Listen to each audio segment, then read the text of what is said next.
All right, and it's working. Turn that there.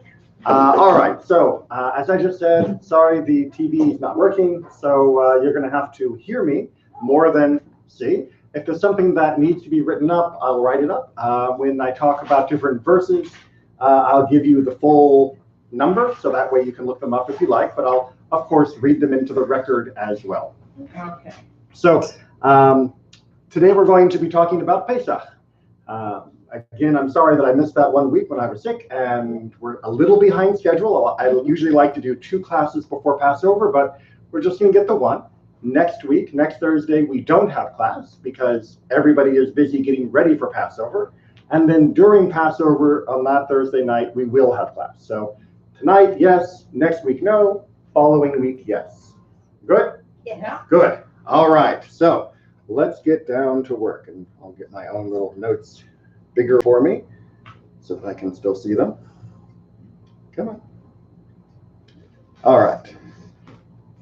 So why are we doing Passover? Well, it may sound like a bit of a strange question, but you have to remember that the first Passover seemed like it was a singular event. The first Pesach was the liberation from slavery in Egypt. And that happened once, right? We didn't go back to Egypt the next year to be freed again. So why are we doing it again and again? Well, it says in Exodus 12, 3 to 11, speak to the whole community of Israel and say that on the 10th of this month, each of them shall take a lamb to a family, a lamb to a household. You shall keep watch over it until the 14th day of this month, and all the assembled congregation of the Israelites shall slaughter it at twilight. They shall take some of the blood and put it on the doorposts and the lintel of the houses in which they are to eat it. They shall eat the flesh, the meat of that same night, and they shall eat it roasted over fire, with unleavened bread, that's what we call matzah, and bitter herbs, or what we call maror. We'll come back to that. Do not eat any of it raw or cooked in any way with water, but roast it, head, legs, and entrails over the fire. You shall not leave any of it over until morning.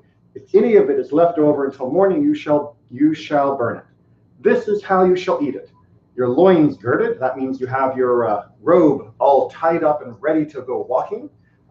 Your sandals on your feet. Most people didn't wear their shoes in their house. And your staff in your hand. You shall eat it hurriedly. It is a Passover offering of the Lord. So the idea was you have to eat like you're ready to go out the door at any minute. But still, this sounds like a single one-time event. But we hear in Exodus 13, 6 through 10, 7 days you shall eat unleavened bread. This has now become an annual thing. And on the 7th day, there shall be a festival of the Lord. That means the end of Passover. And why are we doing this? Well, throughout the 7 days, unleavened bread shall be eaten. No leavened bread shall be found with you, and no leaven shall be found in all your territory. And you shall explain to your kids on that day, it is because of what the Lord did for me when I went free from Egypt. So notice, now we see that the Seder, the Passover celebration, is partly educational. That we are doing this partly so we can tell our kids, this is what God did for me. And this shall serve as a sign on your hand, as a reminder on your forehead, in order that the teaching of the Lord may be in your mouth. Now notice that sign on your hand and on your forehead. That sounds very similar to what we talked about last week when we talked about tefillin, the wrapping on the arm and the head. This is another symbol of what we will do in order to remember what God did. And the Passover celebration, especially the Seder, the meal that we do in a ritual way in that evening of the first day, this is very much meant to be a symbolic act that will help remind us and our family and the next generation of what God did for me. That with a mighty hand, the Lord freed you from Egypt. You shall keep this institution at its set time from year to year. So the Torah tells us that this one-time event of being freed is going to be made into an annual event, and that we will relive it, not with actual slavery, but we'll relive it by having a special meal and having special symbols. That is what we now call the Seder. Now, the word Seder literally just means the order in which you do something. In fact, you're probably used to hearing the word Sidur, which is the Hebrew word for a prayer book, because that's the order of prayers. This is the order of how we will live out this celebration. And on Passover, there are a few different mitzvot, a few different commandments that are associated with them. The first is the one that we just heard about, which is called the Korban. The Korban is the sacrifice, the lamb that was sacrificed in Jerusalem, or when we had the tent, the Mishkan before that, and that was then eaten in each person's home. We don't have the temple, we don't have the altar, we can't do this anymore. So you're off the hook, don't worry. You don't need to worry about doing a sacrifice now. The other part we do is the Seder, which is that ritual meal. And that we're going to go into more detail. During that ritual meal, during that ritual retelling, right? Because the main part of this, like we saw, was the story. This is what you'll tell to your children that God freed me. The main part of that is very symbolic, that goes along with it, is the matzah and the maror, which is what we mean by the unleavened bread, that flat kind of bread, and the maror, which is the bitter herbs, both of which we'll come back and talk about in more detail. And then in order to prepare, as we just saw in the last paragraph, we have to remove the chametz. Chametz is the Hebrew word for something that has leavened, the bread that has risen. Now, we're going to talk about that when we do our next session, not next week, but the following week, and we'll go into more detail of the definition of chametz. So for tonight, don't worry about this one so much. We're going to focus more on these two middle ones. Good? Yeah. Okay. So we have the Seder, but in order to do the Seder, we need, well, an order. And in order to help us with the order, we actually use a book called the Haggadah, right? The Haggadah is the retelling, is one way to translate it. And it was put together in order to help us fulfill all of these mitzvot in a beautiful and perfect way possible. And there is a clear structure that is easy to follow, but it needs personal addition. Right? It is not a script. It is not like the way that you would open up a book if you were going to read a play of Shakespeare and say, okay, I'm going to start with Henry V, and I just read the play, and then I've done Henry V. No, this is the outline. And as you go through each section, you need to be adding your own thoughts, your own feelings, your own telling, your own ideas, and as we'll also see, your own questions. So it is not something that should just be read, sorry, a little warm in here, not just something that you should read start to finish. If you don't take breaks and you don't add and you don't ask, then you're not doing the Seder properly. Don't let the book turn you into a zombie. Make sense? Okay. So I'm not going to write this up on the board because there are numerous steps to the whole Seder. And you know, I can show you what the page looks like. Oh, wow. Okay. Right? Read it. Well, I'm going to read it because there's no way I can write this up on the board in the amount of time we have, since the TV has decided not to cooperate. But this is to make sure you don't miss anything. Right? It's now a modern day where people have discovered the value of a checklist. I don't know if you know that, but the idea of having a checklist is something that wasn't very old. People just said, hey, if I'm an expert sailor, I know how to run my boat. I don't need a checklist. I can just run my boat.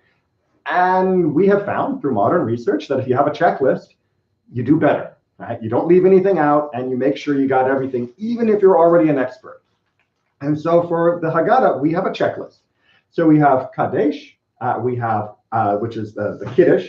We have Urchatz, which is the hand washing. We're going to go through each of these in turn.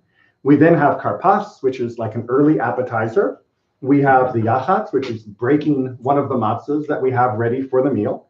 We have Magid, which is the telling of the story. We have Rachza, which is the second hand washing. And then we have Motzi Matzah, which is the eating of the matzah. And then we have the Maror, the eating of the bitter herbs. And then we have the Korach, which is a special kind of matzah sandwich. And then Shulchan Orech, we actually have the meal.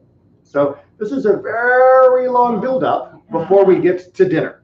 In fact, the classic joke is the question that everybody asks at the Seder is, when do we eat?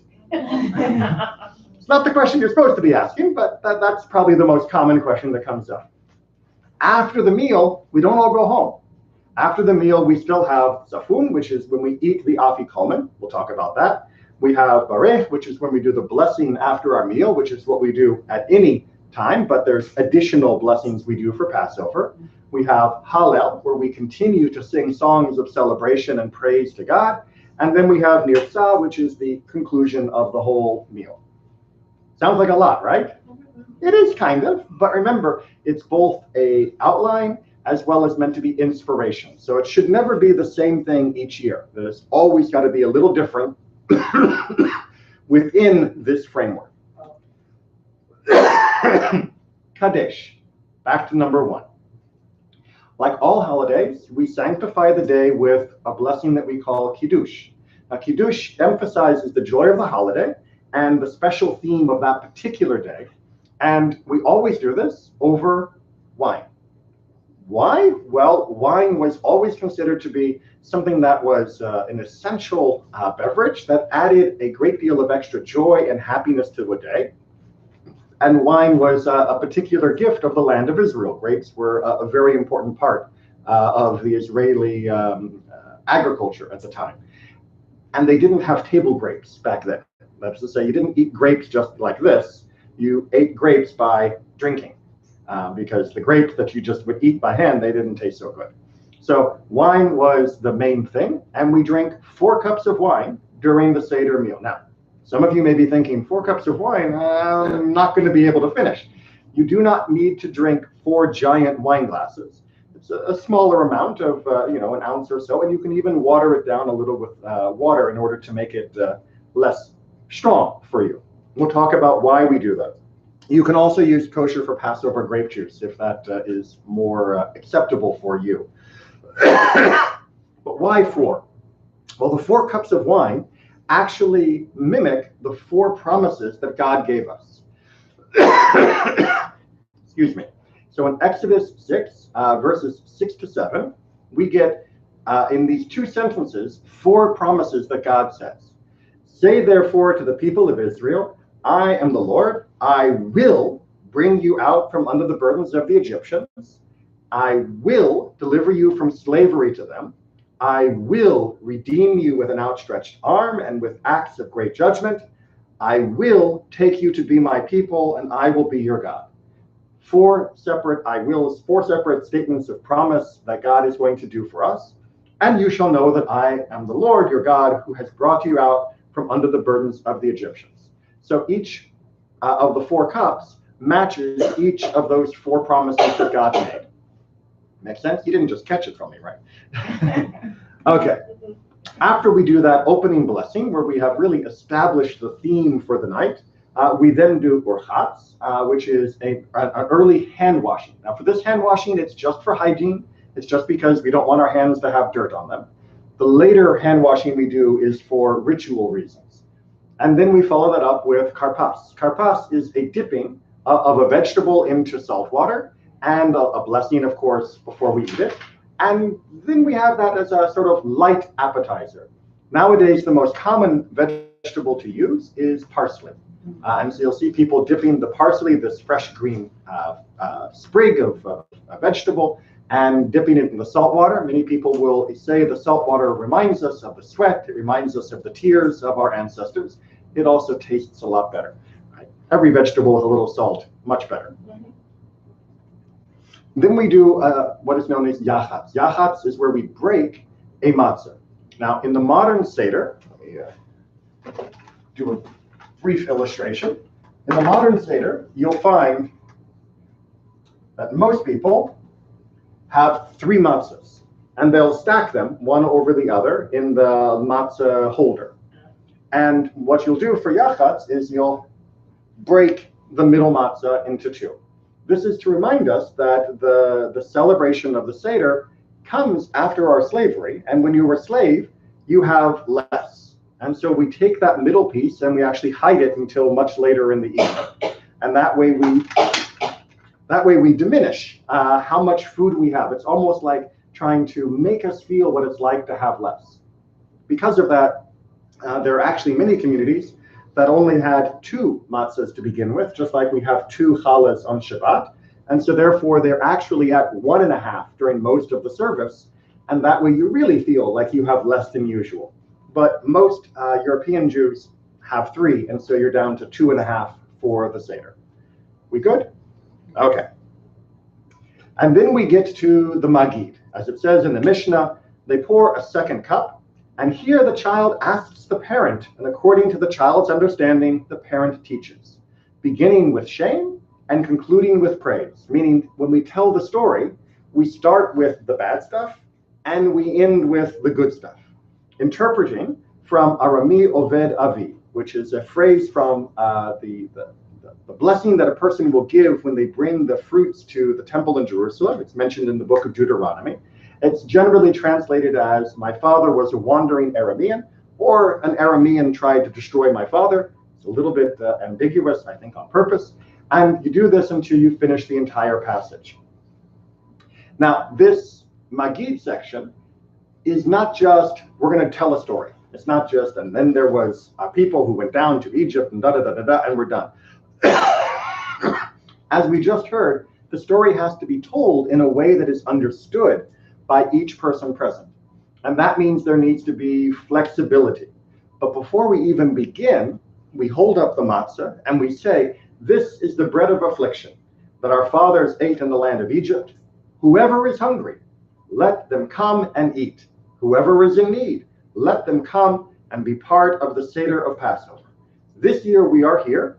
Next year in the land of Israel. This year we are slaves. Next year we will be free. This is a proclamation we make at the very beginning where we invite other people to come and join, because this is meant to be a universal idea that we are slaves and we will be free. And you'll notice that we are talking about our slavery in the present tense, because at the start of this Seder, we are supposed to feel like we are slaves so that we can relive the emotion of liberation. That it should be real to us, not just to our ancestors. And so we start off with this idea. But even if we were slaves, we still want to invite others to share what we have.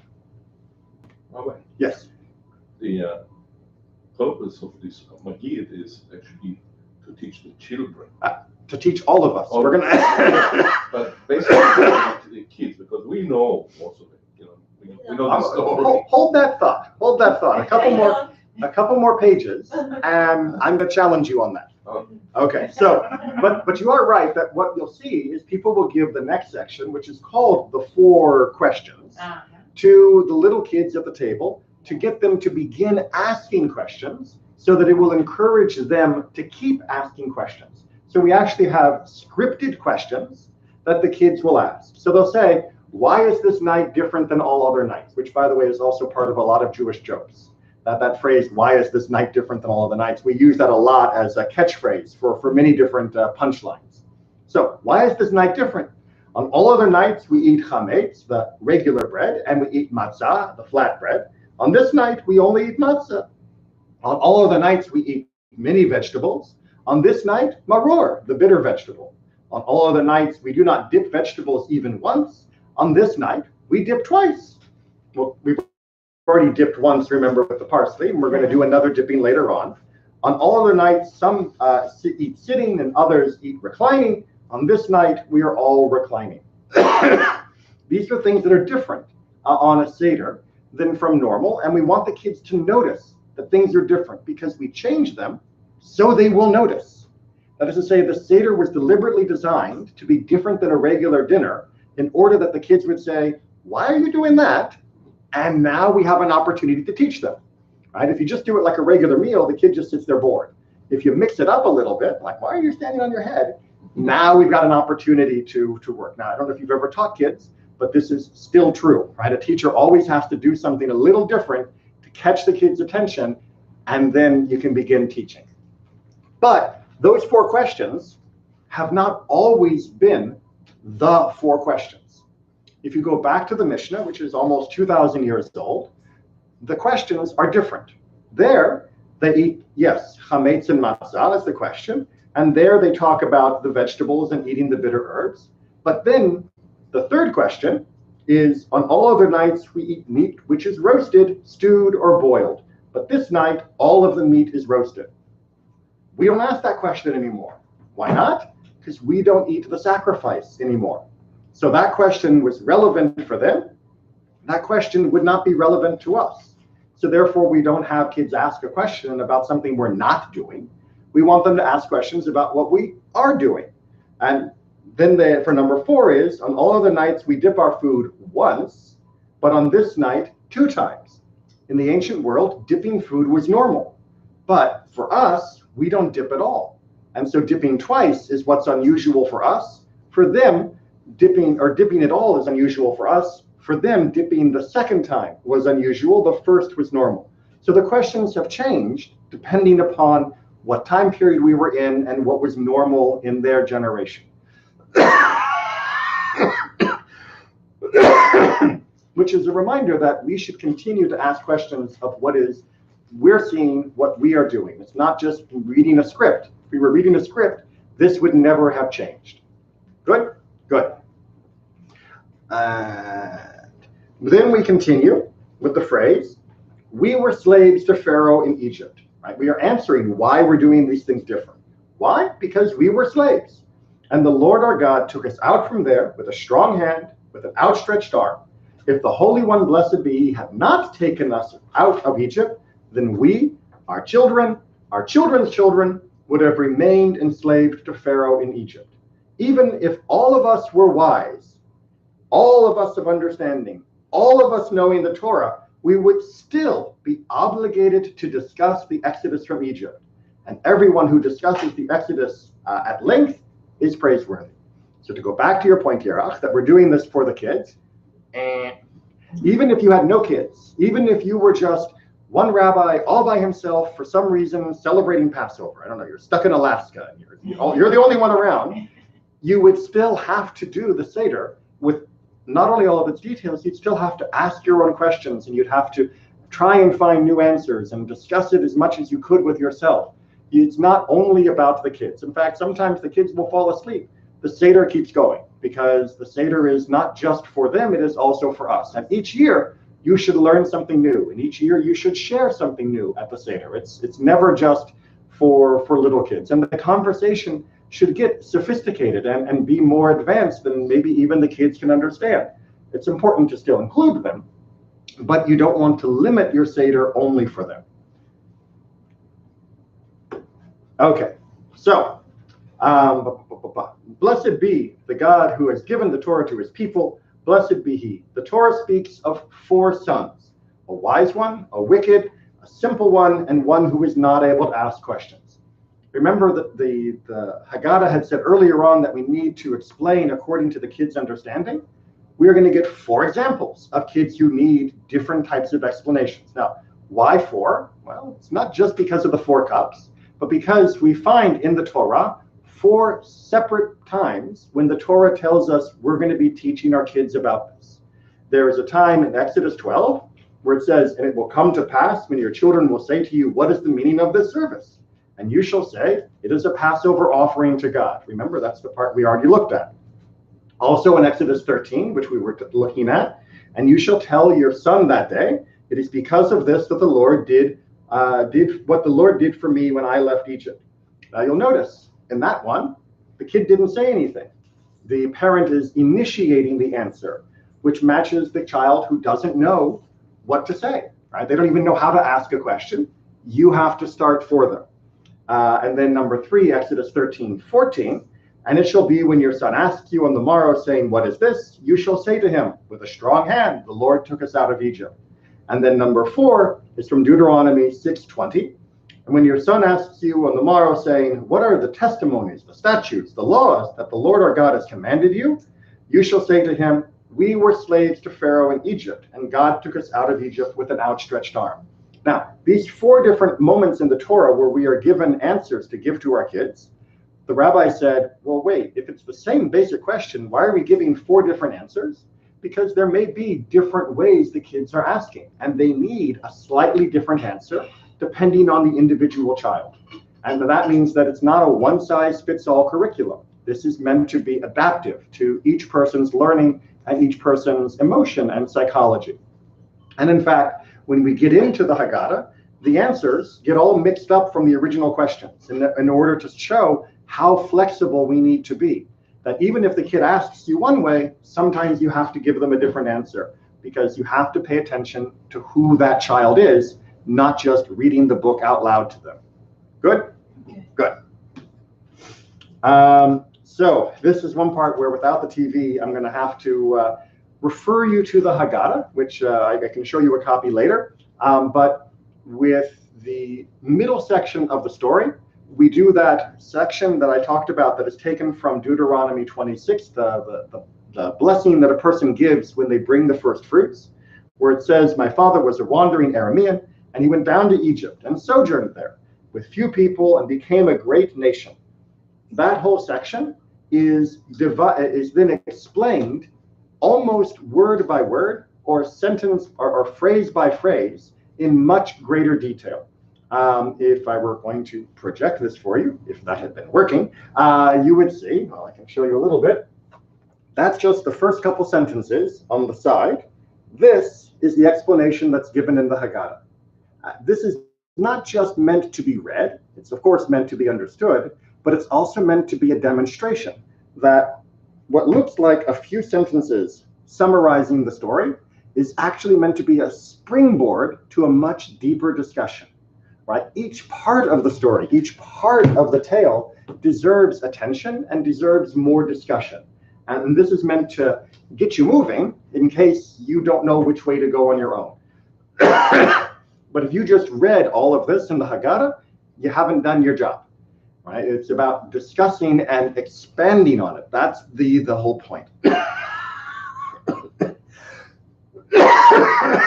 Sorry. Well, my cough drop had taken care of that point. All right, so that's the core section where we actually go through and retell God took us out and God did wonders and was able to bring us out. We then also remind ourselves of the tragedy that many of the wonders were the plagues.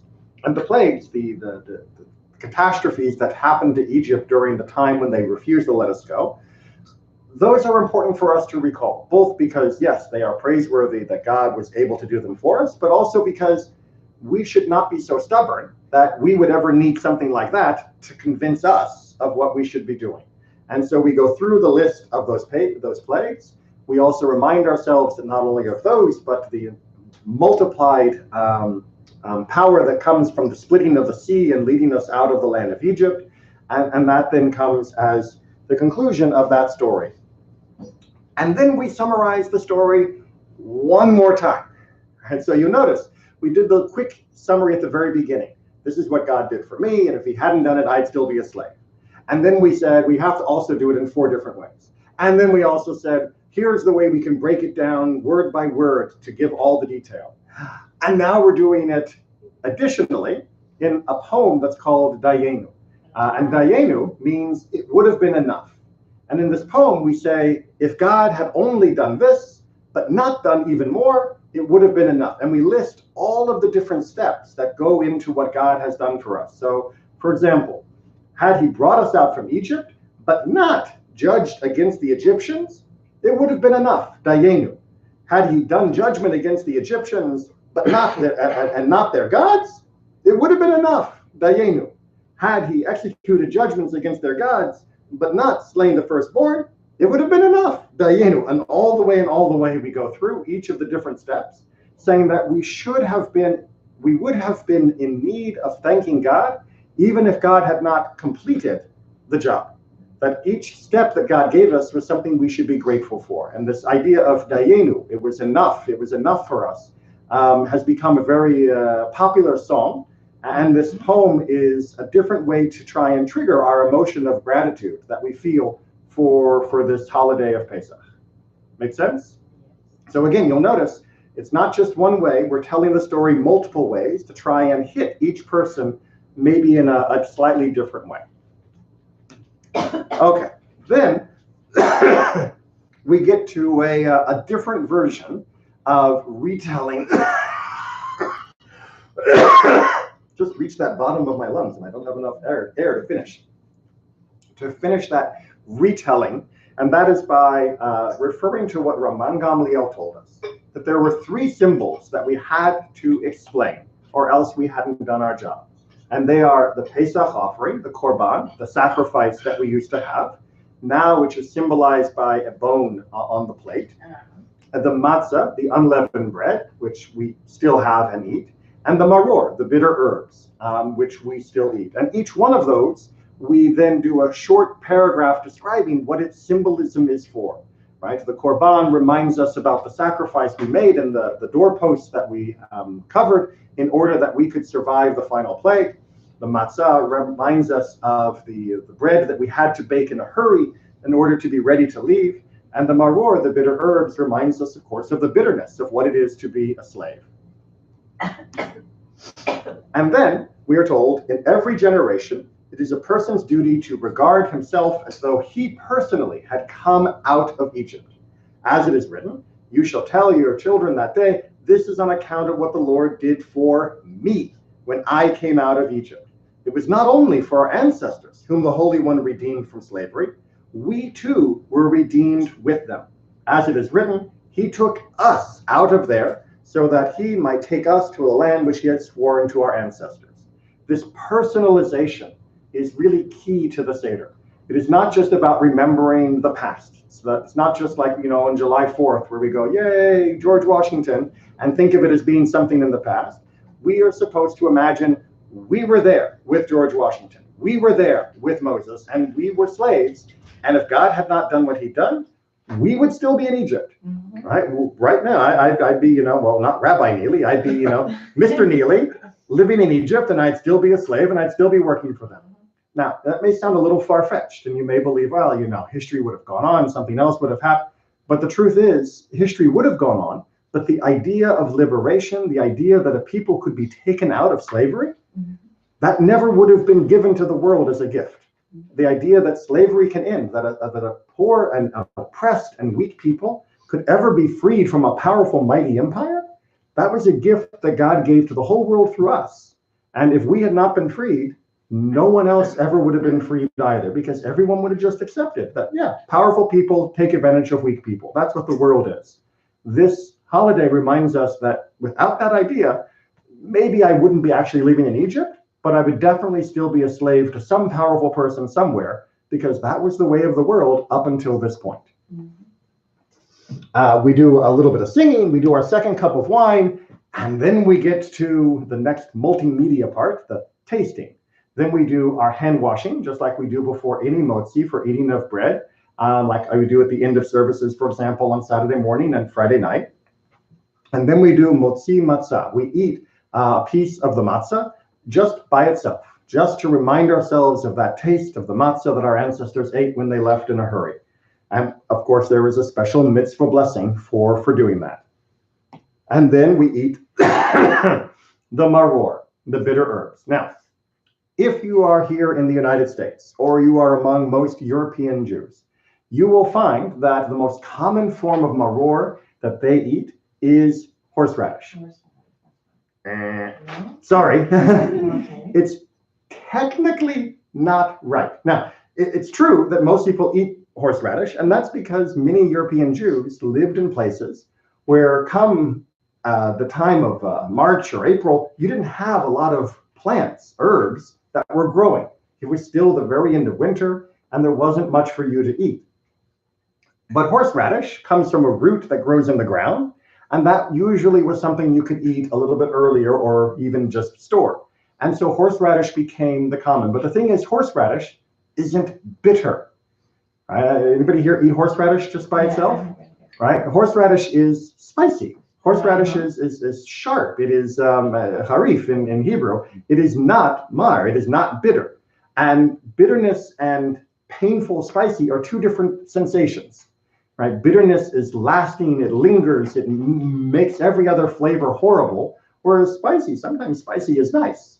Right? I like horseradish when I have roast beef or something, but I don't like bitterness ever.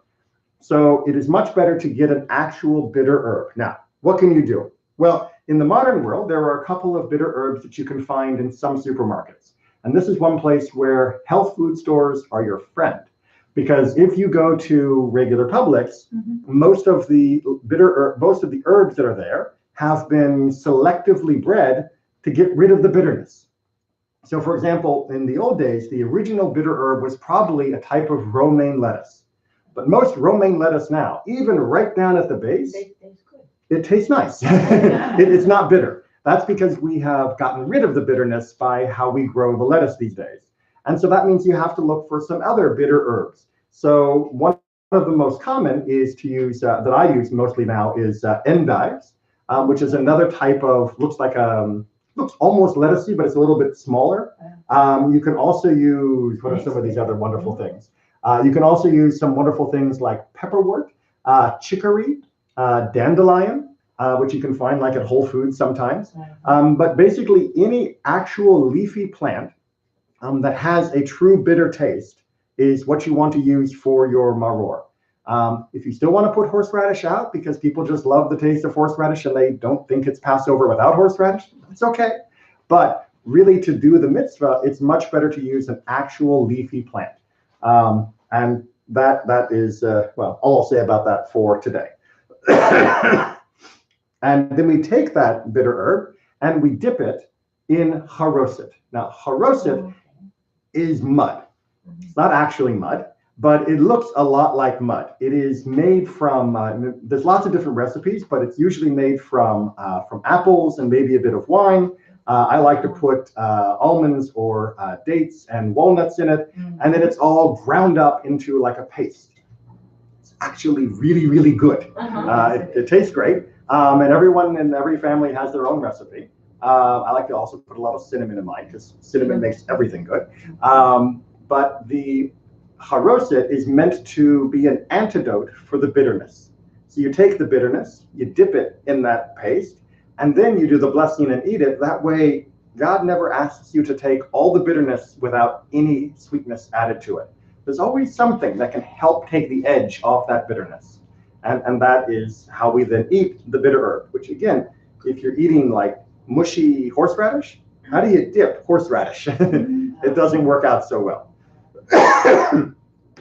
Okay, then we do what is known as korech. Korech is where we take the matzah and we used to take the meat from the sacrifice and the bitter herb and we make it into a sandwich.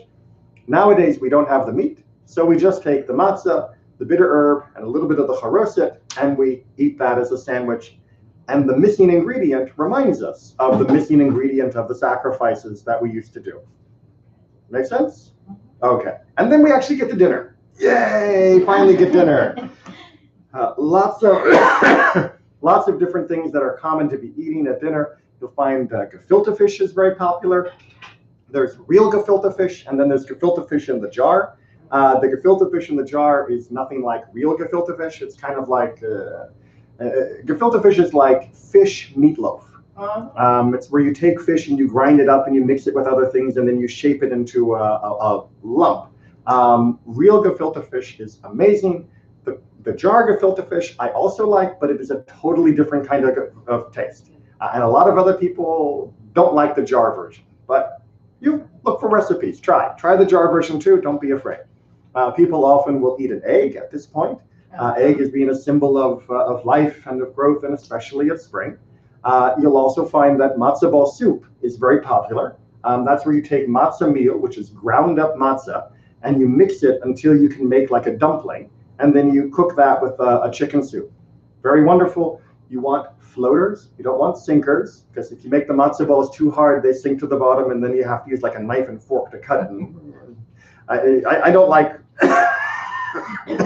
I don't like the super hard matzahs. I like the nice floating floating matzo ball. Okay, and then because we've now finished our meal, now we can actually do the barech. We can do we haven't quite finished our meal because I forgot to mention safun, which is the afikomen. Now the afikomen, which is based off a Greek word, is that piece of the matzah that we took the first time and we hid, we set aside. Now there's lots of different customs. In some places the kids will try to find it and then they will ask for a prize to give it back to you, because without this, we can't finish. In other places, the kids will kidnap it. They'll try and steal it from the parent and then ransom it back for a prize. But this is the last thing that we eat when it comes for our meal. We're still going to drink a little more, but the last thing we eat then is a taste of matzah, so that by the time you go to bed, the last thing that's still in your mouth should still be that taste of matzah. As much as the meal was wonderful and all the meat and the desserts and anything else, the last thing that we should remember is still that taste of the matzah. After that, now I'm back on the right spot. After that, we then do the Birkat HaMazon. We do the blessing after the meal, and that is where we do our third cup of wine. Still with me? Okay. We do the section that is known as Hallel. Hallel is a collection of psalms that we sing and wonderfully enjoy. That helps remind us of the praise of God. Then we do Nirtzah. Nirtzah is the formal Seder conclusion. It's kind of like, the conclusion at your essay when you were writing back in high school. It's, this has all been about. And this is where we drink our fourth cup of wine. And then we also pour another cup of wine, but don't drink it. This last cup of wine is a standby cup of wine. Because remember I said in 6:6 and 6:7, we had those four promises. In verse 6:8 of Exodus, we get another promise. I will bring you into the land which I swore to give to Abraham, Isaac, and Jacob, and I will give it to you for a possession. And the question is that promise part of the Exodus, or is that a full separate idea? And we're not sure. Right? All the rabbis argued about this a long time ago, and no one came to a final answer. And so we pour that last cup, and that's our waiting cup. And we say someday Elijah the prophet will come, and the Messiah will be right behind him. And when he comes, we'll ask him, do we drink 5 cups on Passover or only 4? And if he says 5, we'll say the blessing and we'll drink it down. If he says 4, we'll just leave it. And so that is our last cup that sits there, hopefully, expectantly, waiting for the next part, right? Because the Passover celebration is very much about what happened in the past and our freedom and liberation, but it's also about looking forward, because we use the model of the Seder, the model of the redemption, to say God will do this for us and the whole world 100%, right? Getting out of slavery is like the small version. Fixing the whole world, that's the final step. And we're not quite there yet, right? We got 4 out of 5, but we're still waiting on the last completion for us and for the world. So there's a cup just out of reach that we wait for to find out what we should do with. And that is the final formal conclusion to the Seder. Now, most people still will continue with songs and stories and with discussion and with debate. And the Seder can go on and on and on. Some Seders I've been to have gone till 1, 2 o'clock in the morning. That was before I had kids. But when you have kids, usually you wrap it up a little bit earlier. But the formal part of the Seder should be done by midnight, just like the original sacrifice had to be eaten by midnight. But you can still go long into the night with more discussions and with more enjoyment of the company of everyone around you. And that was a run-through of the whole Seder. Questions? Yes, what do you do with that fifth cup drinking it at the end? You pour it down the drain. Right? It is a loss, because we want to either drink it or know what to do with it, but when we don't get the answer this year we're still not sure. So that's they call the Elijah cup? So oftentimes you'll hear it called Elijah's cup. Exactly. Exactly. Because the tradition is, and actually we talked about this last night in the Mishnah class, the tradition is based off the prophet Malachi, is that Elijah will come before the Messiah comes, before Mashiach comes. And when Elijah comes, he will answer a lot of our questions, because, he's like 100% hanging out with God, so he'll know all the answers. And so we're looking forward to not just redemption, but also finding out some of the tricky questions, because, we like our questions. All right. The last cup of Elijah also, there is a section, we do it. somebody goes and opens the door, Yes. and we have a special blessing, invitation for Elijah to come in. So the door opening ceremony is very important to hope that Elijah is there. But interestingly, and I didn't bring this in the quote because it's hard without being able to show it, the section where we open the door right there is actually where we say, and may God pour out his wrath on all of the nations that have been mean to Israel, right? Where we say, with a lot of chutzpah, a lot of guts, right? We open up the door. Remember, we began by saying, anybody who wants to come will help you. And we get near the end and we say, and anyone who's been mean to us, God's going to get you, right? But to do that in the middle, to open the door and say that publicly took a lot of courage. But we did it with also the invitation that Elijah should come, and therefore the whole world would be perfected, hopefully, speedily, soon in our days. But yes, the idea of opening up the door to invite as well as to criticize is a part near the end of the service, or the end of the Seder.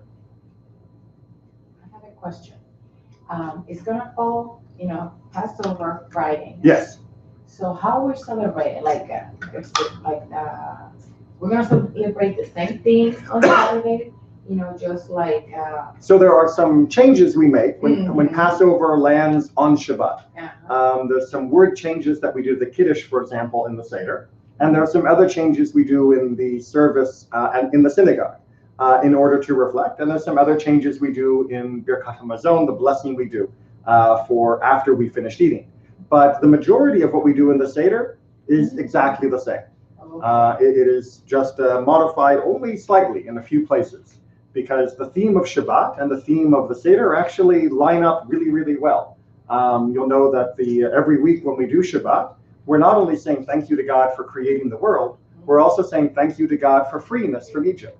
The theme of being free from Egypt is one of the two pillars of Shabbat and really of Jewish identity, not just because it was an important part of our history, but because it helped instruct us, to show us that yes, God made the world and God wants the world to be free. Without that whole liberation experience, we can look at the world and say God made it, but God made tigers and God made deer, and the tiger gets to eat the deer. That must be normal. That must be natural. That should be okay for humans too. The experience of Egypt tells us no. God doesn't want human tigers eating human deer, right? God wants us to be able to be together, strong and weak, powerful and not powerful. He wants us to be equal and wants us to share in the whole world without hurting each other. And this whole experience is part of making that clear to us and making that clear for the world. That's why we use this as our pattern for what we hope for the whole world. We say this is where God showed very, very clearly what he wants the world to look like, and that it didn't look like it, and that God was prepared to act and prepared for us to act to try and make it look correct. And so this becomes our inspiration, our template. We hold it up and we say, does the world look like this yet? No? Okay, we got to fix something in order to make it look closer. So that's why we mention the Exodus over and over and over, not just on Shabbat, but each day in our prayers. The Exodus is really just a massive part of our theme of what it is to be Jewish. Let me just give you one little example. I was with a panel of people talking about modern slavery. Because I don't know if you know, but right now there are more people who are slaves than ever were in human history. Right? There are more slaves now in the world. Not so much in this country, but in many parts around the world, where there are children that are forced to work, there are women and men who are taken to be sex slaves and human trafficking, and there are people who work as slaves for factories and for countries around the world. There's like 40 million people in the world right now who are slaves, at least 40 million. And we were sitting and talking about how does our religion deal with this issue? How does our religion talk about this? And the other members of the panel, they got to go first, and it was wonderful. They spoke very nicely that, of course, God wants people to be free and all of that. And then it came to my turn and said, well, how does Judaism talk about the issue of slavery? I said, let me tell you. Judaism talks about slavery every single day, at least 3 times a day. Judaism talks about slavery with a whole holiday. Right? Judaism uses slavery as the template of what is wrong with the world. So yeah, we have not forgotten this theme of slavery. We recognize that liberation and freedom is a massive part of what God wants this world to be about. So I think we're doing pretty well on driving that message home, and hopefully we use that message not just for a great meal, but also for great action. Because that's the whole point of this, is it's not just to say, yay, we're free, but to say, we're free, but the rest of the world isn't yet. And we need to be responsible and acting to help that too. Any other questions? No question, but a statement. Statements are good. I was looking for the other day, actually, about human trafficking in Uh-huh. Florida, and they said that we were the third. Yes. States. Yes. Well, Florida is a big place where a lot of human trafficking happens. That was one reason why we had this special interfaith panel, because Florida is a place where people come from lots of different countries and bring people in order to then take them to other parts of the U.S. and force them to work or force them for prostitution or other things like that. So yeah, Florida is unfortunately one of the main ports for human trafficking Like in a the U.S. trampoline, huh? What's that? It's a trampoline, you know, like Yeah. just jumping. It's the jumping off point, exactly. The same thing happened in Puerto Rico too, Mm. because it's a part of U.S. And the thing is that it's a trampoline for not also for human trafficking, but also for people who wants to come to the United States. Right, right, You know, it's they say like a bridge. right. You know, they see it all the time. Yeah. So it is, unfortunately, this issue is not just in history. It is still a very modern, Yes. modern problem, and something that should concern us all. Okay, great. That's us for today. Very good.